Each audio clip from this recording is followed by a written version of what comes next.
Happy Friday. Phil Lindemann with your news from Avalanche Physical Therapy on Krystal 93. I-70 at Glenwood Canyon should be fully repaired and reopened in both directions by Thanksgiving. It has been single lane for weeks now. CDOT confirmed the timeline yesterday and told media about the next big project, clearing the Colorado River. Mudslides this summer dumped thousands of tons of debris in the river, diverting the flows and pushing it up against the interstate.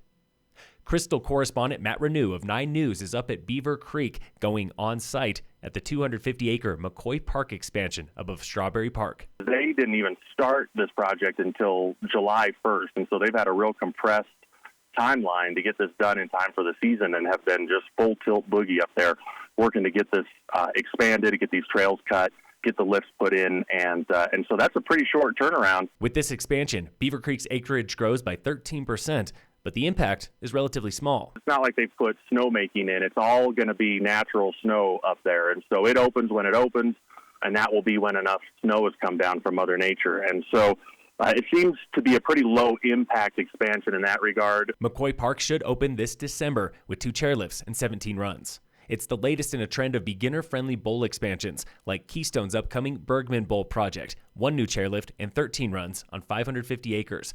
Bergman Bowl is part of Vail's massive plan for next season, $320 million at 12 North American resorts, the most the company has ever spent in 1 year. At Breckenridge, Rip's ride on Peak 8 is upgrading to a 4-chair. At Vail, the back bowls are getting another chairlift, a 4-pack near the base of Chair 5. Game Creek is upgrading to a 6-pack.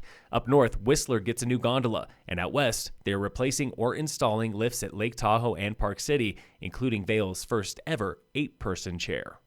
11 ski resorts on the White River National Forest paid the feds $19.2 million in use fees last year. That's up $2 million from the pandemic, but down from an all-time high of $22.3 million in 2018-2019. All that cash goes straight to the U.S. Treasury, but state lawmakers are drafting legislation now to help local ranger districts capture more of it. The beer is flowing on the blue this weekend for Brecktoberfest, held inside this fall at the Riverwalk Center. You've also got October Feast with special menus at restaurants like Kenosha, Soup's On, and Breck Brewery. Get details and get your stein at gobreck.com. Entry to the Riverwalk is going fast. In sports, the Rockies open a series with the Giants today at 6:10. On Sunday, the Broncos host the Jets at 2:05 on CBS.